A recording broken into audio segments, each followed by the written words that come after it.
বন্ধুরা, সামনেই পুজো এসে গেল, আর বেশি দেরি নাই। এবার আমাদের কাজ ঘর ঝাড়াঝাড়ি করা। তাই ঘর ঝাড়া করতে আমরা ভুলে গেছি হয়তো অনেকেই যে ঝুলঝাড়ু কিনতে হবে। তোমাদের চিন্তার কোনো কারণ নাই, আমি তোমাদের খুব ইজি পদ্ধতিতে শেখাই দিচ্ছি কেমন করে ঝুলঝাড়ু নিজেরাই বানিয়ে নেবে। একটা ঝুলঝাড়ু কিনতে গেলেও অনেক টাকা লেগে যায়, 50-60 টাকার নিচে ঝুলঝাড়ু পাওয়া যায় না।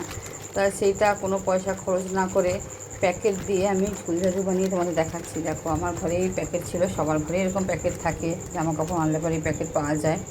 তাই এই প্যাকেটটার কালারটাও আমার খুব ভালো লাগলো, দেখলাম এটা দিয়ে আমি একটা ঝুলঝাড়ু বানিয়ে নিই।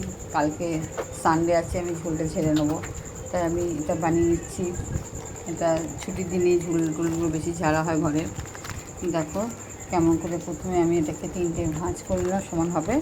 তারপর এটাকে আমি সরু সরু করে কাঁচিতে কাটবো। উপরে পাটটা 1 সেন্টিমিটার মতো বাদ দিলাম। এবার আমি সরু সরু করে কেটে নিচ্ছি।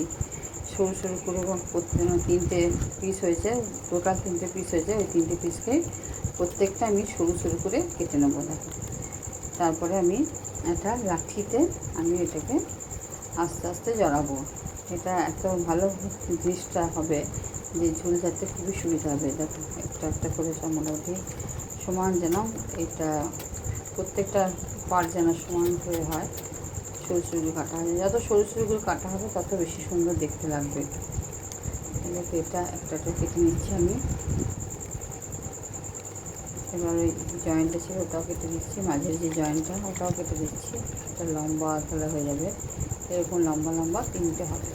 একটা হলো, আর একটা হবে লম্বা লম্বা হয়ে যাবে, এরকম করে পরেরটা কেটে নেবো। এবারে আমি কী করবো, একটা লাঠি আমার একটা প্লাস্টিকের একটা ছিল, সেটাকে আমি একটা সেলোটেপটা প্রথমে কেটে নিলাম। যে সামনে এটা প্রথমে ভালো করে সেলোটেপটা আটকে দিচ্ছি যাতে খুলে না যায়।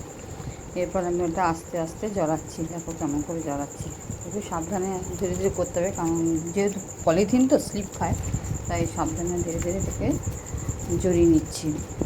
এটাকে দেখো কেমন করে করছি, একদম পম পম যেমন করে বানায় ওরকম করে করে নিচ্ছি আস্তে আস্তে করে। লাস্টে মাঝে আর সেলোটেপ দেওয়ার দরকার নেই, আবার যখন শেষের দিকে আবার তো তখন যখন একদম শেষ ইয়েটা হবে তখন ওটা একটা সেলোটেপ আটকে দিতে হবে।